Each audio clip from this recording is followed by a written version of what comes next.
दोस्तों, ये कहानी सुनने के बाद आप अकेले रहने की ताकत के बारे में जान जाएंगे। तो चलिए शुरू करते हैं। एक छोटे से गांव में एक गुरु अपना आश्रम बना के रहा करते थे।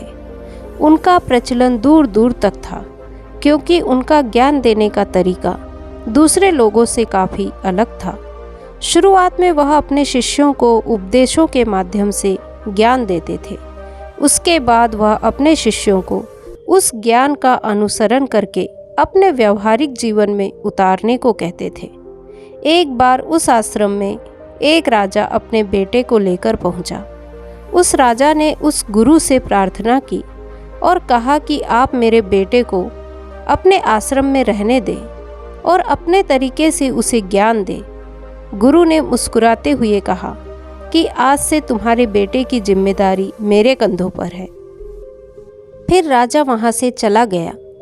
गुरु राजा के बेटे को समझाते हुए कहते हैं कि यहाँ दूर दूर से गरीब और अमीर लोगों के बच्चे आते हैं, लेकिन अगर तुम अपने आप को दूसरों से महान समझोगे तो तुम ज्ञान ग्रहण नहीं कर पाओगे। अगर तुम्हें ज्ञान ग्रहण करना है तो तुम्हें दूसरों की तरह अपने आप को साधारण समझना होगा। यही ज्ञान ग्रहण करने की सबसे पहली सीढ़ी होती है। इतना कहने के बाद गुरु उस बच्चे को आश्रम के बाकी शिष्यों से मिलवाते हैं, लेकिन बच्चों ने राजा को जाते हुए देख लिया था, इसीलिए सभी बच्चे समझ गए थे कि यह बच्चा राजा का बेटा है। इसी वजह से आश्रम के सभी बच्चे राजा के बेटे की तरफ आकर्षित हो गए थे।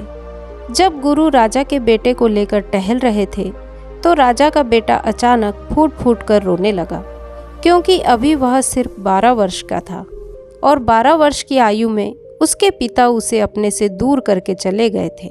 यह सदमा वो बच्चा सहन नहीं कर पा रहा था।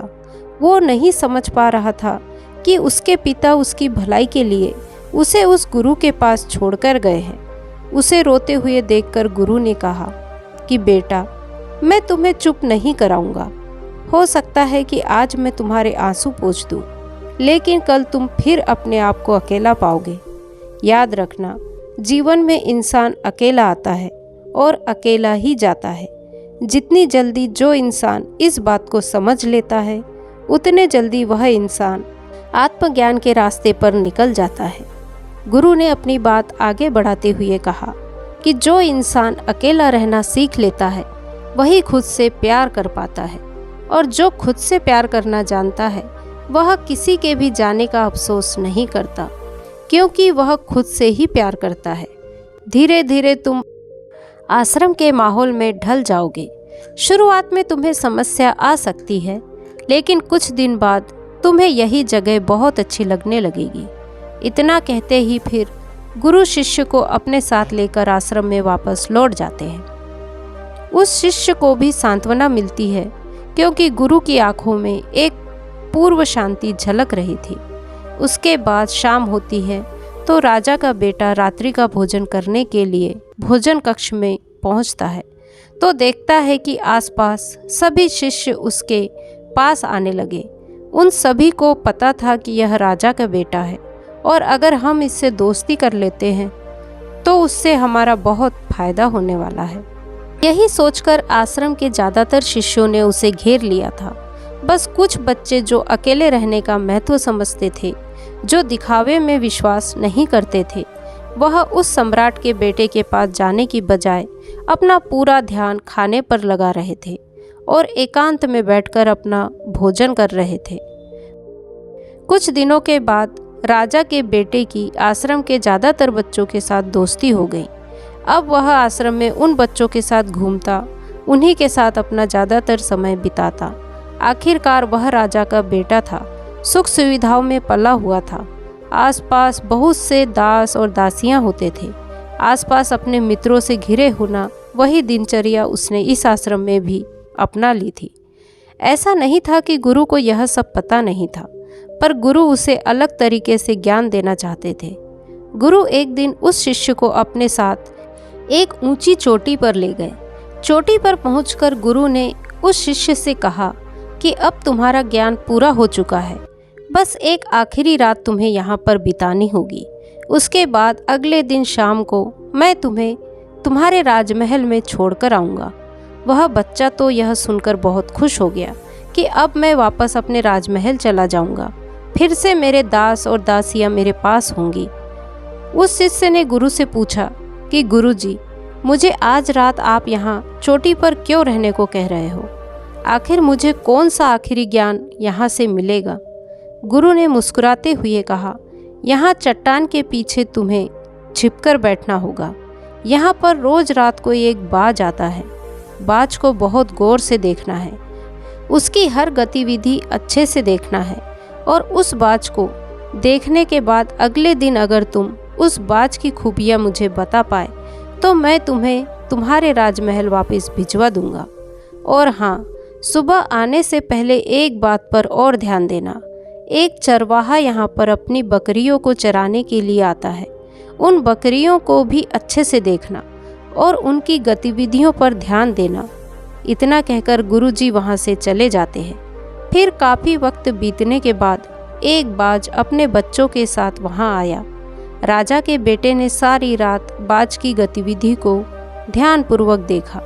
फिर सुबह होने के बाद जब चरवाहा अपनी बकरियों को लेकर आता है तो उसने एक अभूतपूर्व दृश्य देखा। वह देखा कि बाज एक बकरी के बच्चे को अपने पंजों से उठाकर आसमान में चला गया था। उसने उस बकरी के बच्चे का शिकार कर लिया था। ये सारा दृश्य वह बच्चा देख रहा था। ये देखने के बाद जैसे ही वह गुरु के आश्रम पहुंचा, गुरु के कुछ पूछने से पहले ही बच्चा कहता है, गुरुदेव, आप सारे आश्रम के बच्चों को यहाँ बुलवा लीजिए। गुरुदेव ने सारे बच्चों को बुलवा लिया। फिर वह राजा का पुत्र अपनी बात कहता है। वो कहता है, मैंने अपने जीवन में बहुत सारे पक्षी को देखा है, लेकिन बाज उन सभी पक्षियों में से अलग है और अद्भुत है। उदाहरण के लिए एक तोता तो बहुत बोलता है, लेकिन वह कभी आसमान की ऊंचाइयों पर नहीं जाता। लेकिन एक बाज जो हमेशा शांत रहता है, वो आसमान की ऊंचाइयों को भी छू सकता है। एक बाज जब अपना शिकार निश्चित कर लेता है तो वो उसी पर नजरें टिकाए रखता है। चाहे बाज कितनी भी ऊंचाई पर हो, चाहे कितना भी तूफान आ जाए, फिर भी उसकी नजरें अपने लक्ष्य पर रहती है। आज सुबह जिस बाज को मैंने देखा, उसने हर बकरी को अपना शिकार नहीं बनाया, बल्कि उस बकरी के बच्चे का शिकार किया जिस पर उसकी नज़र थी। इस बाज की तरह ही हमें भी अपना ध्यान एक ही लक्ष्य पर स्थिर रखना चाहिए। चाहे कितनी भी रुकावटें आए, हमें एक ही लक्ष्य पर अपना ध्यान केंद्रित करना चाहिए। दूसरी बात मैंने यह सीखी कि बाज दूसरे पक्षी की तरह झुंड में नहीं रहता, वह आकाश में हमेशा अकेला ही रहता है। इससे हमें यही सीख लेनी चाहिए कि छोटे सोच वाले लोगों के साथ कभी नहीं रहना चाहिए। आखिरकार हम भी वैसा ही बन जाते हैं। इसलिए महान लोगों के साथ रहो या अकेले, क्योंकि जब हम अकेले रहते हैं तो अपनी ताकत और कमजोरियों को अच्छे से जान पाते हैं। हम अपनी कमजोरी को जानकर उसे दूर कर सकते हैं और अपनी ताकत को जानकर उसका सही से उपयोग कर सकते हैं। लेकिन यह तभी संभव होगा जब हम अकेले रहना सीखेंगे। तीसरा, हमें यह सीख लेना चाहिए कि बाज हमेशा अपनी सीमाओं से ऊपर रहता है। जब तूफान आता है तो हर एक पंछी अपने घोंसले की ओर भागता है, लेकिन बाज ही एक ऐसा पंछी है जो अपनी सीमाओं को पार करके तूफान से लड़ बादलों के ऊपर चला जाता है।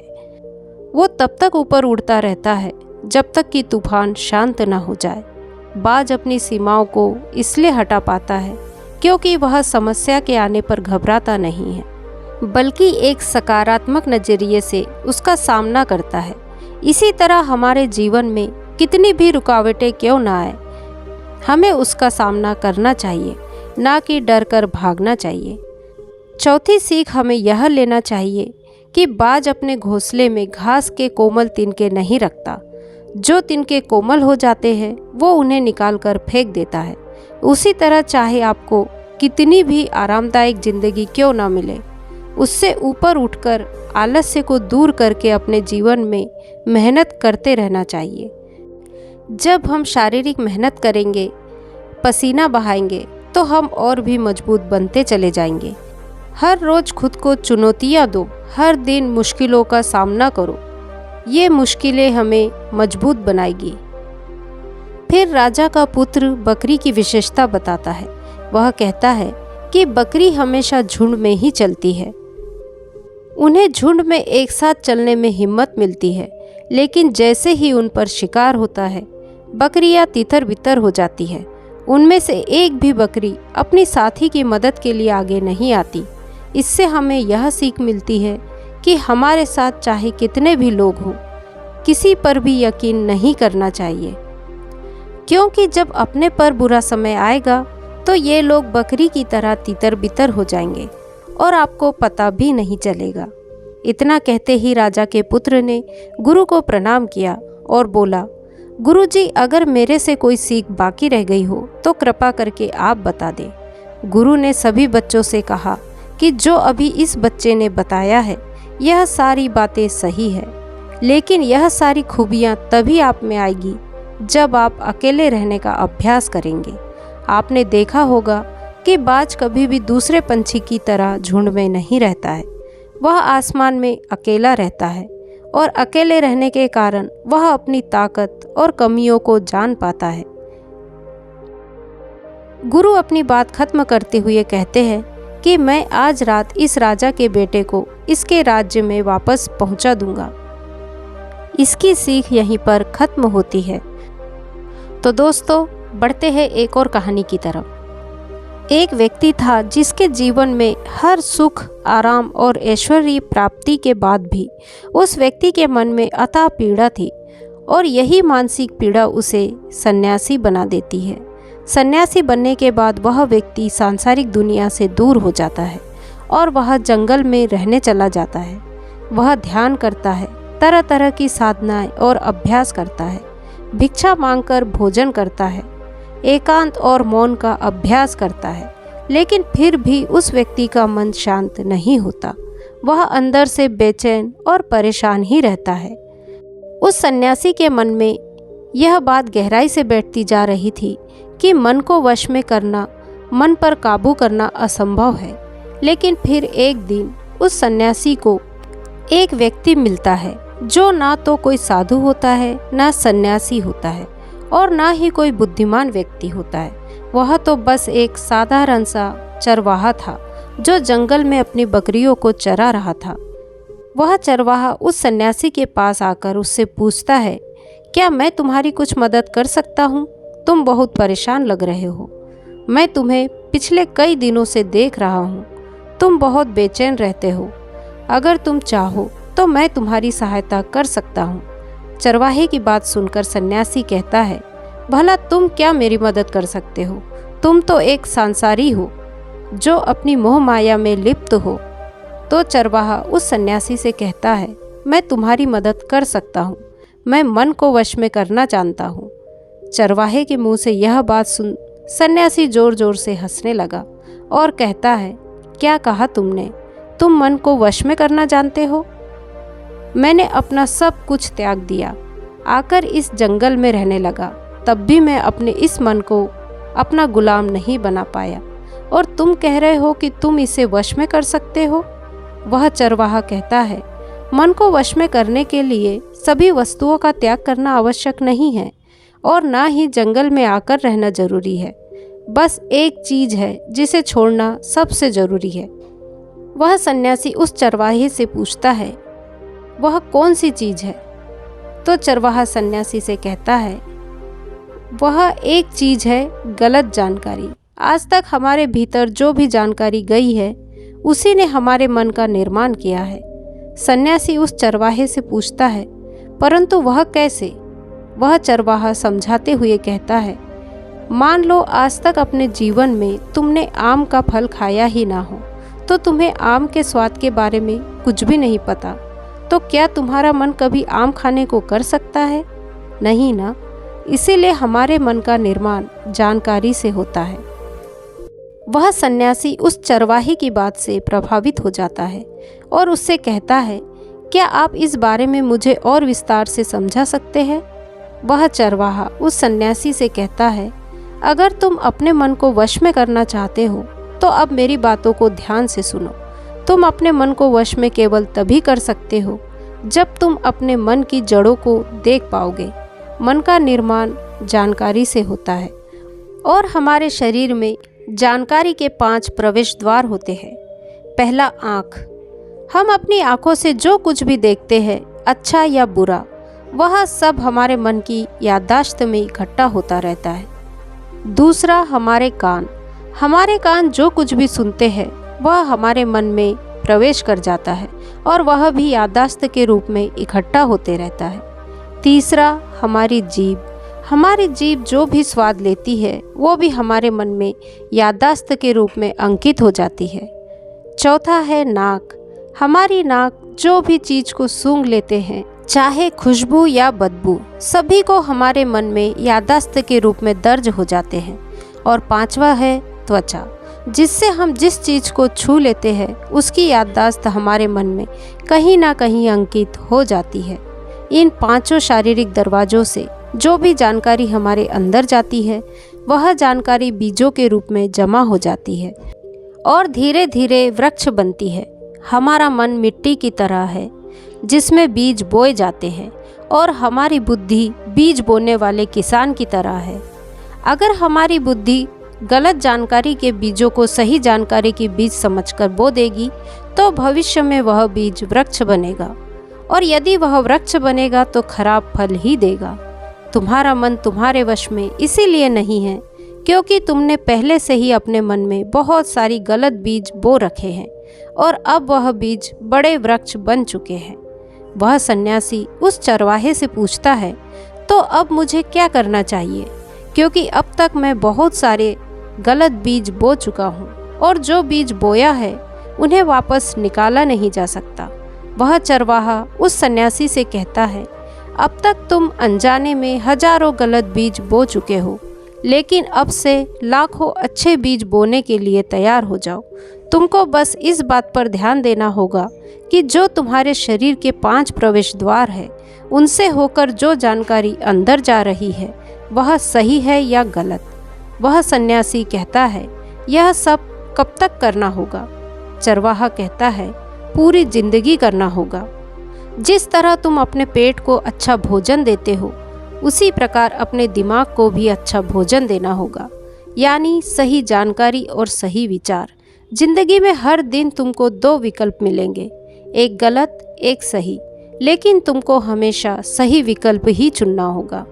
एक बात याद रखना, सही विकल्प का चुनाव करने में तुम्हारे अंदर पीड़ा हो सकती है, लेकिन वह पीड़ा कुछ समय ही रहेगी। इसीलिए तुम्हारे अंदर कितनी ही पीड़ा क्यों ना हो, हमेशा सही का ही चुनाव करना है। याद रखना, तुम जितनी बार सही चुनोगे उतनी बार अच्छे बीज बोओगे, और एक समय ऐसा भी आएगा कि तुम्हारे दिमाग में सिर्फ अच्छे बीज ही रहेंगे। और जिस दिन ऐसा होगा तो तुम्हारा मन तुम्हारे बस में हो जाएगा, लेकिन इसके लिए तुम्हें आज और अभी से प्रयास करना शुरू कर देना होगा। सन्यासी को उस चरवाही की बात समझ में आ जाती है। तो दोस्तों, बढ़ते हैं एक और कहानी की तरफ। बहुत पहले की बात है, किसी नगर में एक व्यक्ति रहता था। उसका इस संसार से मन भर चुका था। वो इस संसार की मोह माया को त्याग देना चाहता था। उसने एक दिन ये फैसला किया कि वह इस संसार की हर एक मोह माया को त्याग देगा। उसने अपना मन बना लिया था। उस व्यक्ति ने कई सन्यासियों का जीवन देखा था और उसने भी ये तय कर लिया कि वह अब सन्यासी का जीवन जिएगा। वह तुरंत अपने घर से निकलकर पास में रह रहे एक बौद्ध भिक्षु के पास पहुंच जाता है और उनसे कहता है कि भंते, मुझे एक सन्यासी जीवन जीना है। मैं इस संसार की मोह माया को त्याग देना चाहता हूँ। इस पर वह बौद्ध भिक्षु उस व्यक्ति से कहते हैं कि क्या तुम सच में सन्यासी का जीवन जीना चाहते हो? इस पर वह व्यक्ति उस बौद्ध भिक्षु के सवालों का जवाब देते हुए कहता है, जी हाँ, बिल्कुल। वह व्यक्ति कहता है, मैंने तय कर लिया है कि अब मुझे इस संसार की मोह माया को त्यागना है। उस व्यक्ति की बात सुनकर बौद्ध भिक्षु कहते हैं, तो ठीक है, लेकिन तुम्हें मेरी एक बात माननी होगी। इस पर वह व्यक्ति कहता है, मैं आपकी सारी बातें मानने को तैयार हूँ। इस पर बौद्ध भिक्षु कहते हैं, आज के बाद तुम मुझसे कभी नहीं मिलोगे। जब मुझे ज़रूरत होगी तब तुम्हें मैं खुद बुला लूँगा। हमारे आश्रम में 1000 सन्यासी रहते हैं। तुम्हें उन्हीं की तरह रहना है और उन्हीं की तरह खाना है, उन्हीं की तरह वस्त्र पहनना है और ठीक वैसा ही जीवन जीना है जैसे कि वे सब जी रहे हैं। इस पर वह व्यक्ति कहता है, ठीक है गुरुवर, मैं तैयार हूँ। इतना कहकर वह व्यक्ति उस बौद्ध भिक्षु को प्रणाम करता है और वहाँ से आश्रम की ओर चला जाता है। आश्रम में जाने के बाद उसे एक कमरा मिलता है। वहाँ जाकर वह चुपचाप बैठ जाता है। आश्रम में रहने वाले सभी लोग उसे चावल कूटने का काम देते हैं। वह व्यक्ति उन 1000 सन्यासियों के लिए हर रोज चावल कूटने का काम करने लगता है। इसी तरह उसका जीवन व्यतीत होने लगा। उसे लगता था कि जब गुरुजी को उसकी ज़रूरत होगी तब वह उसे बुला लेंगे। इसी इंतजार में वह व्यक्ति वहाँ रहने लग गया। वह सुबह से लेकर शाम तक केवल चावल कूटने का ही काम करता था।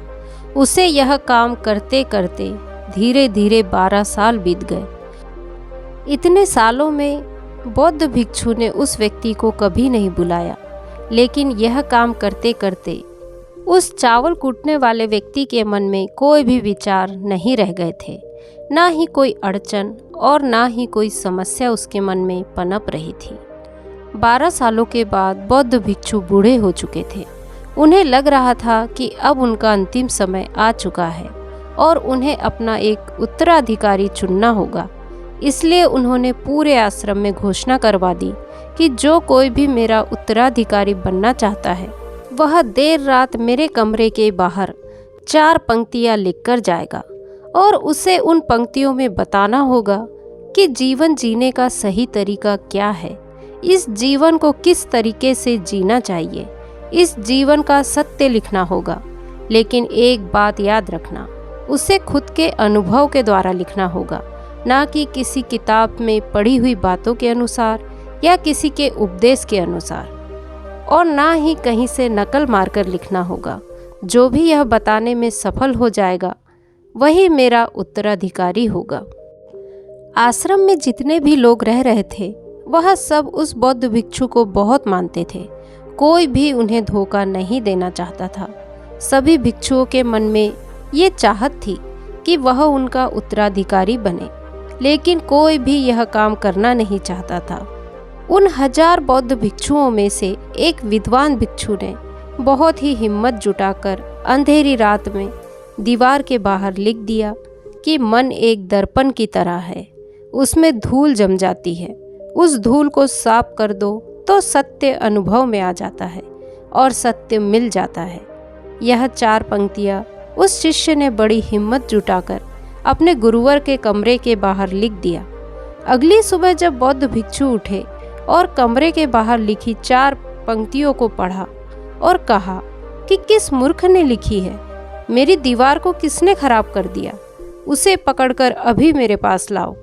जब आश्रम में सभी लोगों ने पता किया तो पता लगा कि वह विद्वान शिष्य उन पंक्तियों को लिखने के बाद रात्रि में ही उस आश्रम को छोड़ दिया था, क्योंकि यह विचार उसके अपने नहीं थे।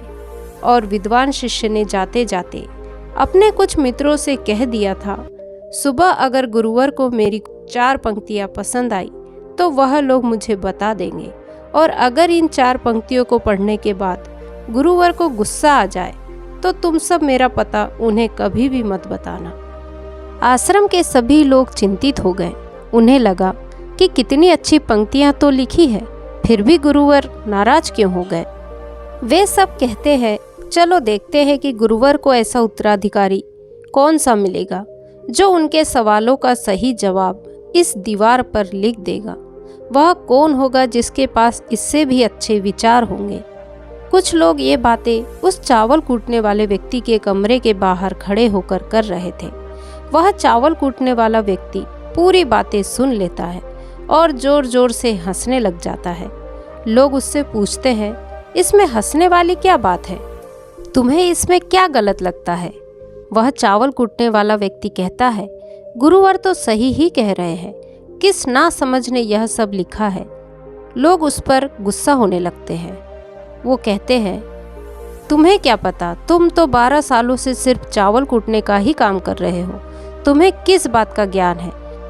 अगर तुम्हें इतना ही ज्ञान है तो तुम ही क्यों नहीं अच्छे शब्द बता देते? वह व्यक्ति हंसते हुए कहता है, ठीक है, मैं ज़रूर बता दूंगा, लेकिन इतने सालों से मैंने लिखने का अभ्यास नहीं किया है, तो लिखना मैं भूल चुका हूँ। मैं बातों को बोलकर बता सकता हूँ, लेकिन किसी को मेरी बातें लिखनी होगी। और यह भी याद रखना कि मुझे उत्तराधिकारी बनने का कोई भी शौक नहीं है। इस पर वो लोग कहते हैं, तो ठीक है, क्या लिखना है बताओ। वह चावल कूटने वाला व्यक्ति कहता है, तो लिखो जो मैं बता रहा हूँ। कैसा दर्पण कैसी धूल, ना कोई दर्पण ना कोई धूल। जो इसे जान लेता है वह सत्य को प्राप्त हो जाता है। जब यह बात गुरुदेव के कानों में पड़ी तो वह आधी रात को चावल कूटने वाले व्यक्ति के पास आते हैं और उससे कहते हैं कि तुम यहाँ से चले जाओ, वरना यहाँ पर रहने वाले आश्रम के सभी 1000 शिष्य तुम्हें छोड़ेंगे नहीं। तुम यहाँ से चले जाओ। तुम मेरा उत्तराधिकारी बनना चाहो या ना चाहो, इससे कोई फर्क नहीं पड़ता। तुम उत्तराधिकारी बनो या ना बनो, लेकिन जो शब्द तुमने कहे हैं वही शब्द बिल्कुल सत्य है और जीवन के अनुभव को दर्शाते हैं। इसलिए मन ही मन मैं तुम्हें अपना उत्तराधिकारी मान लिया हूँ। और अगर यह बातें उन 1000 आश्रम के लोगों तक पहुँच जाएगी तो वह सब तुमसे ईर्ष्या करने लगेंगे और तुम्हें चोट पहुँचाने की कोशिश करेंगे। ये लोग बर्दाश्त नहीं कर पाएंगे कि एक चावल कूटने वाला व्यक्ति उत्तराधिकारी कैसे बन सकता है, जिसे कभी कोई ज्ञान नहीं मिला, जिसने कभी कोई उपदेश नहीं सुने, वह भला कैसे सत्य को प्राप्त कर सकता है। इसलिए तुम यहाँ से चले जाओ, कहीं और अपनी दुनिया बसाओ और वहाँ के लोगों को ज्ञान से भर दो। ऐसा महात्मा बुद्ध ने भी अपने एक शिष्य से कहा था। जब तुम्हारे मन के सारे विचार शांत हो जाए, तुम्हारे भीतर विचार आना बंद हो जाए, उस दिन से तुम्हें सत्य का अनुभव हो जाएगा। तुम सत्य का अनुभव करने लगोगे और जब तुम खुद सत्य का अनुभव करोगे और इस ब्रह्मांड को भी समझ पाओगे, तो यही बुद्धत्व की प्राप्ति का पहला कदम है। मन को शांत करने का पहला तरीका जो बौद्ध ग्रंथों में बताया गया है, वह खुद के विचारों पर करना, इन्हें अच्छे से समझना कि आखिर आपके अंदर कौन से विचार उत्पन्न हो रहे हैं, आपके अंदर आखिर क्या चल रहा है, उन्हें अच्छे तरीके से और जागरूकता के साथ समझने की कोशिश करना, ना कि अपने विचारों को दबाने की कोशिश करना। अगर हम अपने मन के विचारों को दबाने की कोशिश करते हैं तो यह गलत होगा, जिसकी वजह से मन और तेजी से भटकने लगेगा। लेकिन जब भी आपको लगने लगे कि आपका मन बहुत तेजी से भटक रहा है, तो तुरंत आप उस पर ध्यान देना शुरू कर देना, उसको जागरूकता के साथ देखना, अपने विचारों पर ध्यान देना। निरंतर प्रयासों के बाद आप पाएंगे कि आपके अंदर विचारों को जागरूक होकर देखने की एक आदत सी लग गई है। लेकिन उसी के साथ आप ये भी देख पाएंगे कि आपके मन में बुरे विचार अत्यधिक उत्पन्न हो रहे हैं। आपके मन में जो भी विचार उत्पन्न हो रहे हैं वह सकारात्मक भी हो सकते हैं और नकारात्मक भी हो सकते हैं। उनसे आपको कोई भी छेड़खानी नहीं करनी है, बस आपको अपने प्रयास पर काम करते रहना है। लेकिन यह अभ्यास आप लगातार करते रहें तो एक समय आने के बाद आप अपने विचारों को नियंत्रित करने में सफल हो जाएंगे और उसे रोक भी सकते हैं। तब जाकर आपको असली शांति और सुकून की प्राप्ति हो जाएगी। तब आपको किसी भी प्रकार की चिंता नहीं सताएगी, क्योंकि आप खुद पर विजय प्राप्त कर लेंगे। आप अपने विचारों को नियंत्रित कर लेंगे। तो दोस्तों, आज की कहानियाँ यदि आपको पसंद आई हो तो वीडियो को लाइक, शेयर, कमेंट करें और मेरे चैनल को सब्सक्राइब करें। नमो बुद्धाय।